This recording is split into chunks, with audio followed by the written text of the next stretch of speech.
మాట. వార్ధకే మునివృత్తి నాం సరిగ్గా ఏ వయస్సుగా ముచ్చట 50 ఏళ్ళు దాటే ముసేయి నోరు మూసేయి.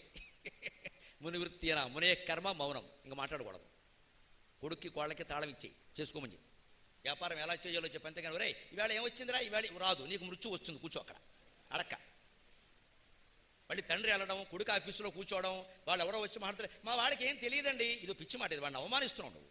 తండ్రి ఎందుకంటే అక్కడ కూర్చోవడం పనిలేక కొడుకు అప్పగించాలండి. 50 ఏళ్ళు దాటి జపం చేసుకోడండి. అక్కడ కూర్చుంటాడు, వాడిని ఎత్తిమీ కూర్చుంటాడు, వాడికి ఏమీ రాదంటాడు. వాడు ఒకవేళ లాభం చూపించినా సర్లే ఏదో వచ్చింది కొంచెం జాగ్రత్త చూసుకో, మరి అప్పుడు కూడా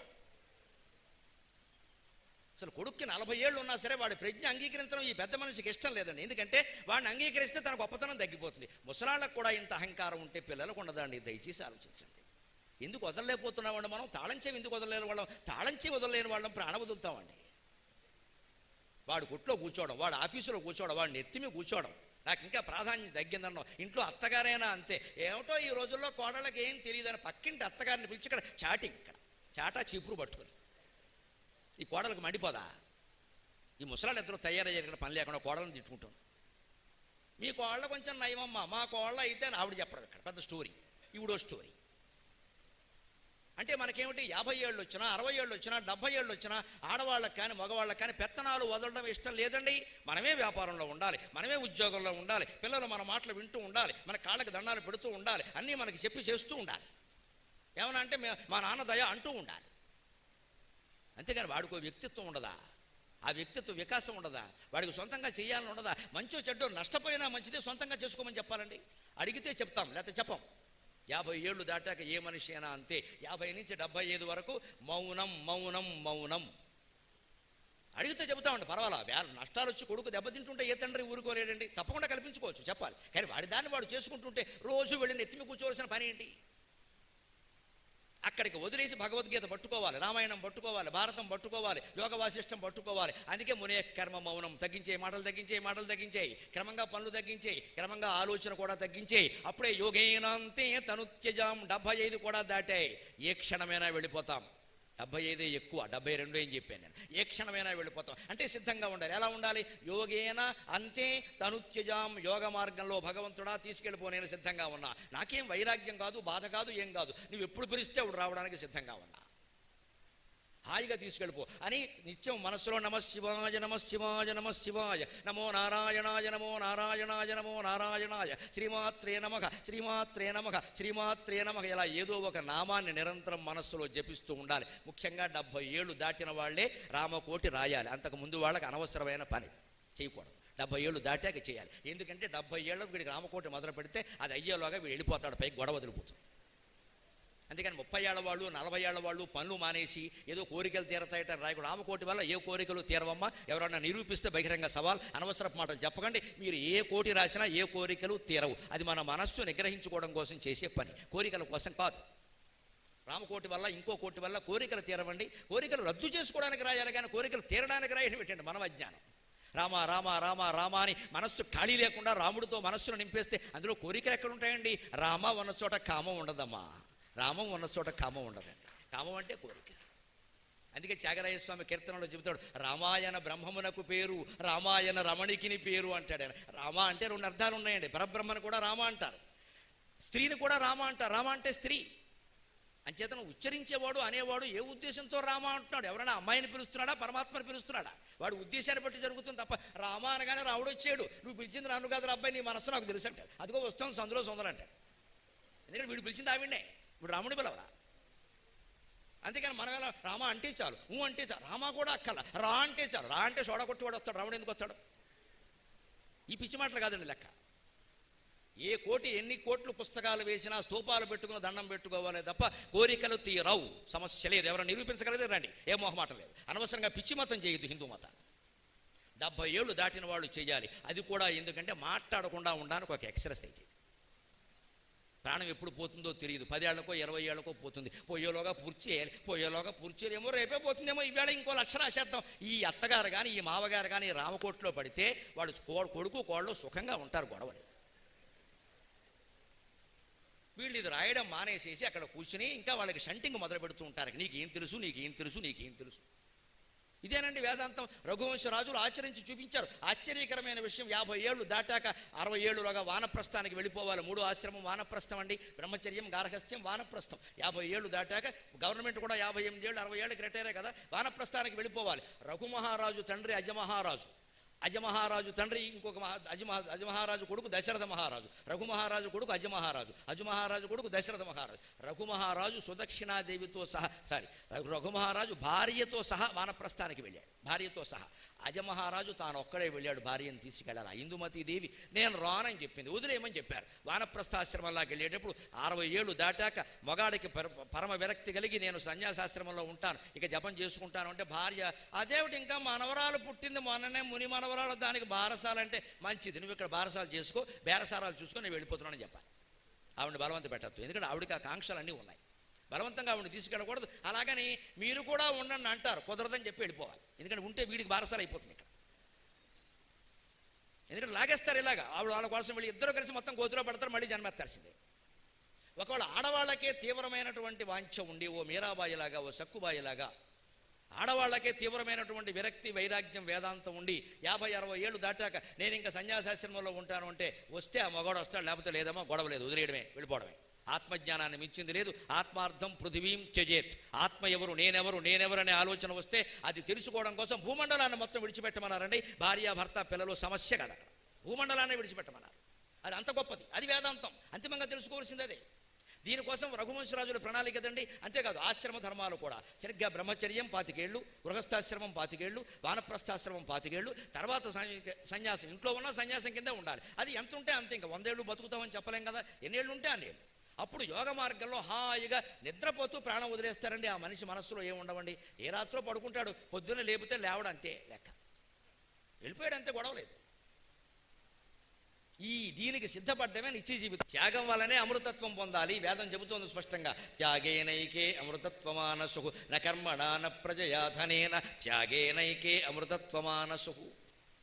ఓ మానవ, అమృతానందం, శాశ్వతమైన ఆనందం, ఎప్పటికీ చెరిగిపోని ఆనందం నువ్వు పొందాలి అనగానే మాకు కావాలంటా మనం. ఆనందం వద్దని ఎవరంటారండి?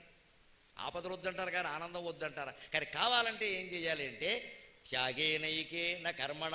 నువ్వు ఎన్ని రకాల కార్యక్రమాలు చేసినా, కర్మకాండ చేసినా, యజ్ఞయాగాలు చేసినా, జపతపాలు చేసినా నీకు ఆనందం కలుగుతుందని చెప్పలేం. కార్యక్రమం చేస్తే మంచి పేరు ఎంత వస్తుందో విమర్శలు ఎన్నో వస్తాయి. మీకు వాట్సాప్లు, ఫేస్బుక్లు వచ్చాక బాగా అర్థమవుతుంది. మనం ఏదో ఒక పోస్ట్ పెట్టామనుకోండి, ఒక మాట ఏదో రాసామనుకోండి, దాన్ని ఒక 100 మంది ఇష్టపడ్డారు, లైక్ అని కొట్టారు. ఒక్కడెవడో తొట్టిగాడు ఉండి వాడు బొట్టనవేలు కిలికిట్టాడు, ఒక్కడో, వాడికి నచ్చల. మన దృష్టిని మీరు ఆలోచించండి. 100 మంది ఇష్టపడినా సరే వీడిని చూస్తా ముందు, వాడు ఎందుకు ఇష్టపడలా అంటే ప్రపంచంలో అందరూ మనకి లైక్ కొట్టాలండి. ఇది ఒక వ్యాధి, దీన్ని లైక్ వ్యాధి అంటారు. మనం ఏ మాట మాట్లాడితే ఆ మాట, మనం ఏ పని చేస్తే ఆ పని అందరూ లైక్ కొట్టాలా? అవసరమా? అసలు అభావమే, అది అహంకారం కాదా? శంకరాచార్య స్వామి చెప్పినా, బుద్ధుడు చెప్పినా, సాక్షాత్తు శ్రీ మహావిష్ణువు చెప్పినా కొందరికి నచ్చదండి. దానికి వాళ్ళ కర్మ, మనం ఏం చేస్తాం? వాడెవడో డిజలైక్ కొడితే మనం ఎందుకు బాధపడాలి? మన మనస్సులో ఉంది లోపం అంతా. నాకు ఇన్ని లైక్స్ వచ్చాయి కానీ ఒక డిజలైక్ వచ్చింది, ఎందుకు ఆ మాట? అసలు అందులో పెట్టకుండా ఉంటే లైకు లేదు, డిజలైక్ లేదు, తీసిపారాయి. ఇదే మనది. ఎందుకంటే అందుకే ఎన్ని కార్యక్రమాలు ఎన్ని చేసినా, ఎన్ని పీఠాలు పెట్టినా, ఎన్ని యజ్ఞయాగాలు చేసినా, ఎన్ని దాన ధర్మాలు చేసినా విమర్శలు కూడా వస్తాయి. ఊరికే చేస్తున్నాడు ఏంటంటే 2019 ఎన్నికలు అంటాడు ఎవడో, అయిపోయింది. నిజం కాకపోయినా అంటాడు. వెంటనే ఏమవుతుంది? అమృతానందం కలగదు, బాధ కలుగుతుంది. అంచేత నకర్మణ న ప్రజయ సంతానం. ప్రజ అంటే సంతానం అండి. సంతానం వల్ల ఆనందం కలుగుతుందని చెప్పలేమండి. సంతానం వల్ల సంతాపం చెందుతున్న వాళ్ళు కూడా చాలామంది ఉన్నారు. ఏదో కార్యక్రమం పెడితే చూడండి, మీటింగ్ ఫాలోడ్ బై డిన్నర్ అంటారు. మీటింగ్ తర్వాత డిన్నర్ ఉంటుంది అన్నమాట. అలాగే సంతానం ఫాలోడ్ బై సంతాపం. సంతానం కలిగింది అంటే వెంటనే సంతాపం కూడా మొదలెక్కడ. లేనప్పుడు లేరనేది ఒకటే బాధ. ఉన్నారు అంటే ఉన్నాడు కానీ అర్భకంగా ఉన్నాడమ్మా, ఏ రోజు పోతాడో తెలియదు. ఇదో గొడవ. అసలు పుట్టకుండా ఉంటే పోయింది. కష్టపడు కొంచెం ఆరోగ్యం కూడా వాడికి వచ్చాక ఏదో ఉన్నాడు కానీ చదువులో డల్లగా ఉన్నాడు. చదువులో ఇంత చేస్తే వాడు యూకేజీలో డల్ ఏమిటండి? వాడు మనిషే 2 కేజీలు లేడు. అక్కడ కూడా యూకేజీ అయ్యాకపోయినా 7వ తరగతిలోకి వస్తే 10th క్లాసు అసలు గండం, మళ్ళీ అదో సంతాపం. 10th క్లాస్ కూడా అయ్యాక ఇంటర్మీడియట్, ఎంసెట్, మళ్ళీ అదో సంతాపం, అదో బాధ. ఎంసెట్ కూడా అయ్యాక ఇంజనీరింగ్ మంచి చోట రావద్దు వచ్చిన తర్వాత వచ్చింది. EEE రాలేదు, ఒక ఈ తక్కింది, CDE వచ్చింది. అది కూడా వచ్చిన తర్వాత వచ్చింది కానీ మంచి కంపెనీలో ఉద్యోగం రావద్దు, మంచి కంపెనీలో వచ్చింది అనుకోండి, వచ్చింది కానీ టీసీఎస్లో రాలేదు, టీసీఎస్లో కూడా వచ్చింది అనుకోండి, వచ్చింది కానీ ప్యాకేజీ బాగుండలేదు, కొంచెం లీకేజీ ఉంది. ప్యాకేజీ కూడా బాగుంది అనుకోండి, బాగానే ఉంది, అన్నీ బాగానే ఉన్నాయి, మా వాడికి 32 ఏళ్ళు వచ్చే పెళ్ళి అవ్వట్లేదు. మరి ర్యాంకులు చూసుకుంటే పెళ్ళి అవ్వదు, ఆ ర్యాంక్ వేరే. తర్వాత ఎప్పుడో పెళ్లి కూడా అయింది అనుకోండి, వాళ్ళ అబ్బాయికి మనకి విందుకు పిలిచారనుకోండి, వెళ్ళి మీ అబ్బాయికి పెళ్లి చేశారండి, కోడలను చూసారు, చాలా బాగుందండి, చక్కగా వాళ్ళు కూడా బీటెక్ ఎంటెక్ ఇద్దరు కలిసి మొత్తం ఎమాటెక్ బ్రహ్మాండంగా ఉందండి, టెక్ బాగా ఎక్కువ, వీరికి ఎక్కువ వారికి ఎక్కువ, వీరు బీటెక్ వారు ఎమాటెక్ బ్రహ్మాండంగా ఉందండి, ఇంకా టెక్కే సంసారం. అందుకని అని మెచ్చుకున్నాం అనుకోండి, ఏముందమ్మా పెళ్ళి 2 ఏళ్ళు అయింది, మా కోడలు నీళ్ళు వేసుకోవాలి, మళ్ళీ అదో గొడవ. అసలు ఈ అత్తగారు నీళ్ళు వేసుకోకుండా ఉంటే ఈ గొడవ ఉండేది కాదు. మొత్తం ఇంత వేదాంతాన్ని మనం ఏం చేసాం, కోడలు నీళ్ళు వేసుకోవడానికే మన బాధ. రోజు 3 పూట్ల పోసుకోమని నీళ్ళు ఎవడొద్దన్నాడో. ఇంత చేస్తే అది నీళ్ళు వేసుకోవడం కాదు, చాలామందికి తెలియదు. అది నీళ్ళు వేసుకోవడం అనకూడదు, నీరు మోసుకోవడం. గర్భం ధరించడం అంటే నీళ్ళు వేసుకోవడం పెట్టిండి, అలా వచ్చేసింది అంతే వరస. అలాగే నీళ్ళు వేసుకుంది, నీళ్ళు ఏ నీళ్ళు రోజు పోసుకోవట్లా నీళ్ళు, అది నీళ్ళు వేసుకోవడం కాదు, నీరు మోసుకోవడం. కావ్యాల్లో ప్రయోగించారు ప్రాచీన కావ్యాలు, మనం వాడుకలో పడి భాష మారిపోయింది. నీరు మోసుకోవడం, నీరు మొయ్యడం అంటే బిడ్డ కడుపులో పడగానే ఉమ్మ నీరు వస్తుందమ్మా, చుట్టూ ఒక చూబులా వచ్చి తామర మొగ్గల బొడ్డు తాడు నాభీనాళం తామర మొగ్గలా మారి అందులోకి నీరు ప్రవేశిస్తుంది. ఎందుకంటే ఈ శిశువు అందులో పాల సముద్రంలో బాలకృష్ణుడిలాగా తేలాలి అంటే చుట్టూ నీరు ఉండాలి. ఆ ఉమ్మ నీరు మోసుకుంటుంది కాబట్టి నీరు మోసుకుంది అన్నారు. మనకి భాష చేతగాక నీరు మోసుకుంది నీళ్ళు మోసుకుంది అయింది చివరికి. అసలు పదం అది కాదు, నీరు మోసుకొని. ఆవిడ నీరు మోస్తోంది, ఉమ్మ నీరు మోస్తోంది, ఆ ఉమ్మ నీటిలో బిడ్డ ఉన్నాడు, అందుకని నీరు మోసుకోవడం అంటారు.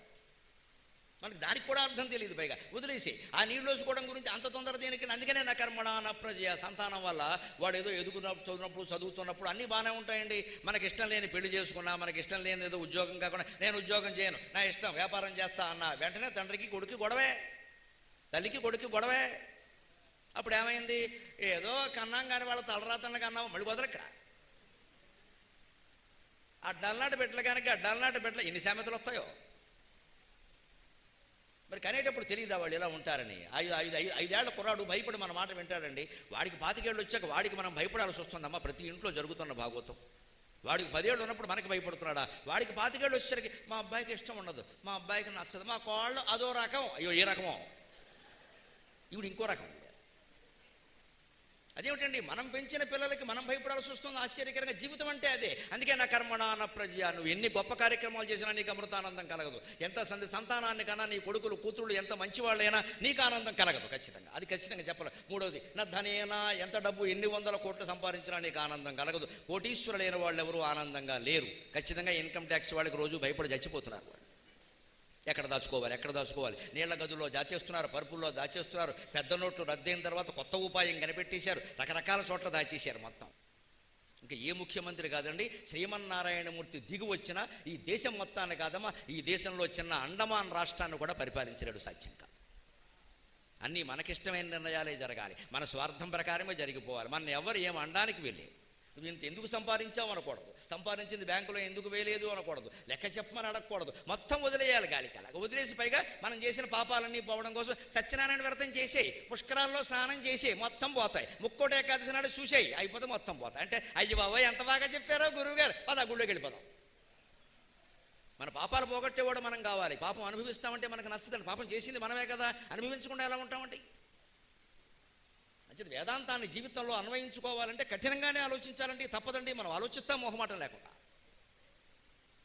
వైదిక ధర్మం అంటేనే అంత. నిత్య జీవితంలో వేదాంతాన్ని అనుసరించాలంటే చాలా సులభమైన మార్గాలు ఉన్నాయండి, అంత శ్రమ పడక్కల. మనకి వర్ణాశ్రమ ధర్మ వ్యవస్థ ఉంది, రకరకాల వర్ణములు ఉన్నాయి, కులాలు ఉన్నాయి, ఆచారాలు ఉన్నాయి, సంప్రదాయాలు ఉన్నాయి. ఎవరి కులాచారాలు వారు పాటించాలి, కానీ ఇంకో కులంతో తగాదా మనకు అవసరం లేదు. దేవతారాధనలో కూడా ఒక్కో కులానికి ఒక్కో ఆచారం ఉందండి. కులం ఏమిటండి, కుటుంబానికి ఆచారం ఉంది. ఈ కుటుంబంలో ఉన్న ఆనవాయితీ ఇంకో కుటుంబంలో ఉండదు. ఆ కుటుంబంలో పిల్లలందరూ ఆ కుటుంబం పద్ధతినే అనుసరించాలి, ఆ కులంలో వాళ్ళందరూ ఆ కులాచారాన్ని అనుసరించాలి. అన్ని కులాలు బాగుండాలి, అన్ని ఆచారాలు బాగుండాలి. అన్నీ కలిపినటువంటి ఆచారమే కనకదుర్గాదేవి ఆరాధన. అన్ని కులాలు అన్ని ఆచారాలు ఎవరు మానుకోవలసిన అవసరంలా, వాటన్నిటి కలగా పులగం చేసి ఎక్కలే. అలాగే ఆశ్రమ ధర్మాలు ఉన్నాయి, ముఖ్యంగా బ్రహ్మచర్యం, గృహస్థాశ్రమం, వానప్రస్థం, సన్యాసం. సరిగ్గా ఈ 4 ఆశ్రమాల్లో ఏమిటో తెలిసే మనకి చెప్పేది లెక్క. 4 ఆశ్రమాలకి 4 సమయాలు కేటాయించారని సరిగ్గా రఘువంశంలో కాళిదాస మహాకవి చెబుతాడు. శైశవే అభ్యస్త విద్యానాం యవ్వనే విషయైషిణాం వార్ధకే ముని వృత్తీనాం యోగేనాంతే తనుత్యజాం. రఘువంశరాజులందరూ నిత్య జీవితంలో వేదాంతాన్ని ధర్మాన్ని ఎలా అనుసరించారు అంటే మనస్సులో త్యాగభావం పెట్టుకున్నారు. త్యాగం త్యాగం త్యాగం త్యాగం వల్లనే ఆనందం కలుగుతుంది. కూడబెడితే ఆనందం కలగదు, ధనం వల్ల ఆనందం కలగదు, సంతానం వల్ల ఆనందం కలగదు, కార్యక్రమాల వల్ల యజ్ఞయాగాల వల్ల ఆనందం కలగదు, త్యాగం వల్లే కలుగుతుంది. త్యాగం చేయాలి త్యాగం చేయాలి అని పెట్టుకున్నారు. దానికి పద్ధతి ఏం పెట్టుకున్నారంటే త్యాగం ఒక్కసారిగా అలవాటు కాదు, భోగం అనుభవించాకే త్యాగం చేయగలం. భోగం లేదు త్యాగమే అంటే ఎవడు వినడండి.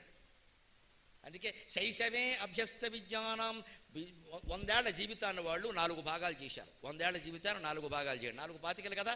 మొదటి 25 ఏళ్ళు కూడా అభ్యస్త విద్యానాం అన్ని విద్యలు నేర్చుకున్నారు రఘువంశరాజులు. విద్యార్థులు నేర్చుకుంటున్నంతకాలం, విద్యా వ్యవస్థలో ఉన్నంతకాలం దృష్టి అంతా జ్ఞానం మీదే ఉండాలి. ఎందుకో తెలుసా?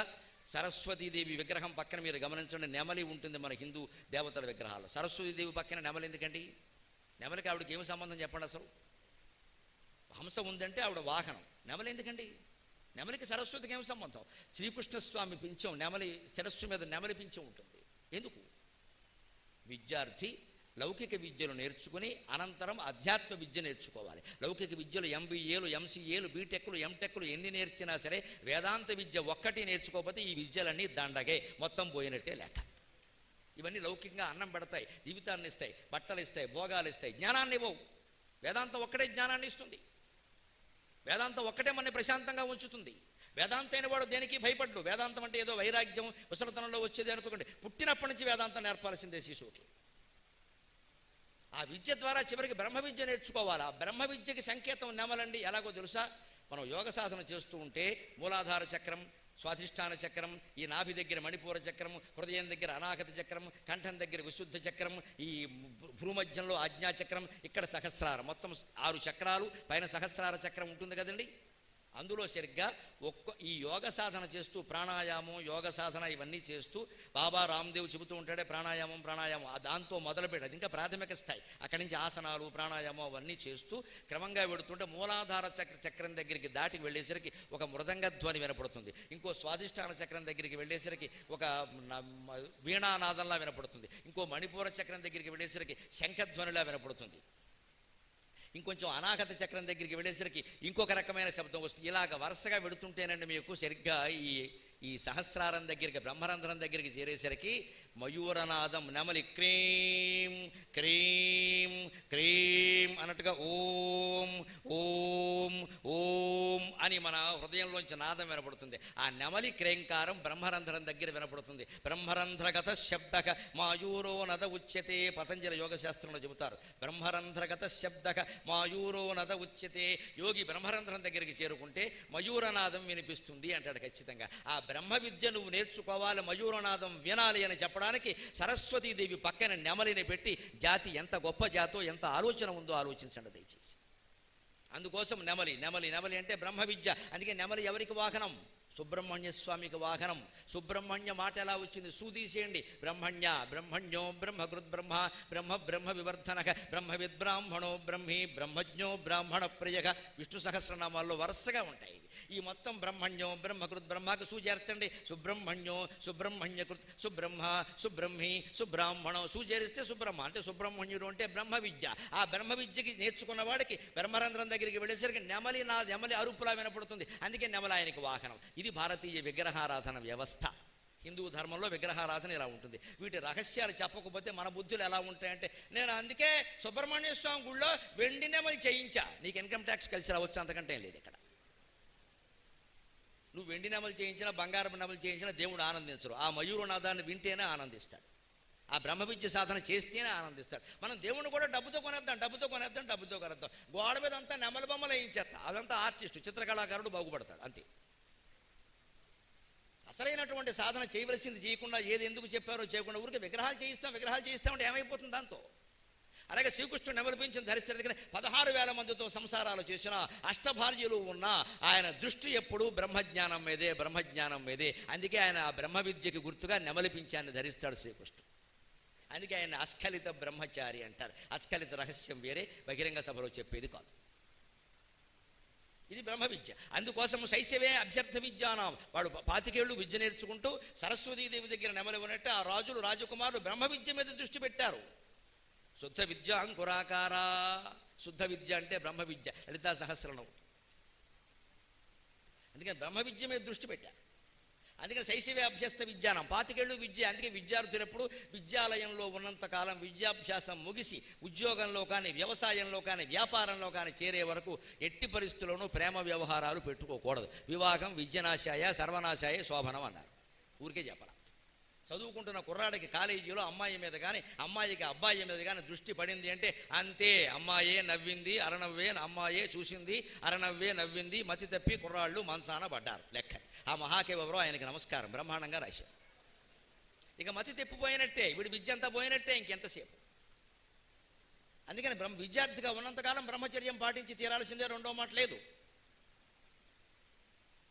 యవ్వనే విషయేషిణాం, 25 ఏళ్ళకి పెళ్లి చేసుకో. గవర్నమెంట్ వారు కూడా నిర్ణయించారు, ఇవాళ 25 ఏళ్ళు రాకుండా పెళ్లిళ్ళు చేయకూడదు అలాగే మగపిల్లలకి నిర్ణయించారు. 25 ఏళ్ళ తర్వాత 50 ఏళ్ళు అన్ని రకాల భోగాలు, భార్య భర్త మాత్రమే, వేరే వేషాలు వేయకూడదు, వెర్రి వేషాలు వేయకూడదు. కేవలం భార్య, కేవలం భర్త, హనీ మూన్ మినీ మూన్ మొత్తం చంద్రమండలం వరకు వెళ్ళి ఏం పర్వాలా, నీ ఇష్టం, అన్నీ అనుభవించు. అన్ని రకాల లైంగికమైన అనుబంధం బాగుండకపోతే దంపతులు బాగుండరండి, అనుమానం ఏం లేదండి, మనం చెప్పడానికి మొహమాట పడక్కల.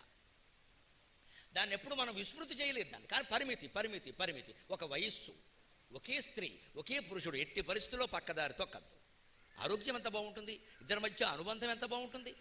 వారి బలాన్ని అర్థం చేసుకున్నట్టే వారి బలహీనతను కూడా వీరు అర్థం చేసుకుంటే భార్య ఎంత ప్రేమిస్తుందండి భర్తని. మా ఆయన ఎంత మంచివాడు, నా బలహీనతను కూడా అర్థం చేసుకుంటాడు. నేను టక్కని వంగి కింద ఏదైనా కాగితం పడితే తీలేకపోతే భర్త మా ఆయన వచ్చి తీసిస్తాడు, నాకు నువ్వు వంగలేవు నేను తీసిస్తా అంటే వెంటనే ఎంత ప్రేమ కలుగుతుంది ఆ భార్యకి.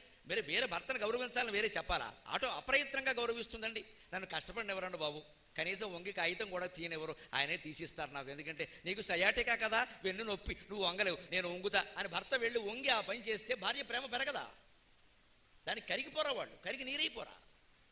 అందుకని యవ్వనే విషయేషిణాం, 25 ఏళ్ల నుంచి 50 ఏళ్ల వరకు గృహస్థాశ్రమంలో ఉన్న ప్రతి పురుషుడు ప్రతి స్త్రీ 84 రకాల భంగిమల్లో వారి వారి ఆలోచనలకి వారి వారి అభిరుచులకు తగినట్టుగా అన్ని రకాల భోగాలు అనుభవించవలసిందే. ఎక్కడా కామం అనే దాన్ని మన ఋషులు అశ్రద్ధ చెయ్యలేదు. ధర్మ అర్థ కామ మోక్షాలని కామాన్ని పురుషార్థంలో ఒకటిగా చెప్పారు. తప్పనిసరిగా సాధించవలసింది పురుషార్థం, అందులో కామవాంఛలు కూడా ఉన్నాయండి. ఎంత ఆశ్చర్యకరమైన సంస్కృతిది. కామవాంఛ పాపం, మీరంతా పాపులు, మీ పాపాలను ఏం పోగొడతా, ఈ మాటలు మన దగ్గర ఉండవండి. పాపాత్ముడు ఎవడు లేడెక్కడ, యావత్తు హిందువులు పరమ పుణ్యాత్ములే, యావత్తు హిందువులు అమృతపుత్రులే. పాపాత్ముడు హిందూ మతంలో ఉండడు, పాపాలు తొలగించుకోవలసిన కర్మ మనకి లేదు. హిందువులందరూ పుణ్యాత్ములే, అమృతపుత్రులే. మన సంస్కృతిలో ఉండదు ఆ విషయం. మీరందరూ పాపులు, మిమ్మల్ని నేను కాపాడతా, ఒకటి దిగొచ్చి మన పాపాలు కాపాడతాడండి, అర్థం లేని మాట. ఎవరో కాపాడి పెట్టండి, మన పాపాలు మనకే తెలుస్తూ ఉంటాయి. వారు ఎందుకు కాపాడతారండి ఎవరైనా. అలాగే రాముడు కృష్ణుడు అందరూ అవతరించారు కదా, అందరినీ పుణ్యాత్ములు చేసేసి కదా, చేయలేదే, చేయరండి అలాగా. ఎవరి పాపాలకు వారు బాధ్యత వహించవలసిందే, ఎవరి పుణ్యాలకు వారు బాధ్యత వహించవలసిందే. అదే భారతీయ సంస్కృతి. అందుకే యవ్వనే విషయేషణ, మూడో మాట వార్ధకే మునివృత్తీనాం సరిగ్గా ఏ వయస్సుగా ముచ్చర.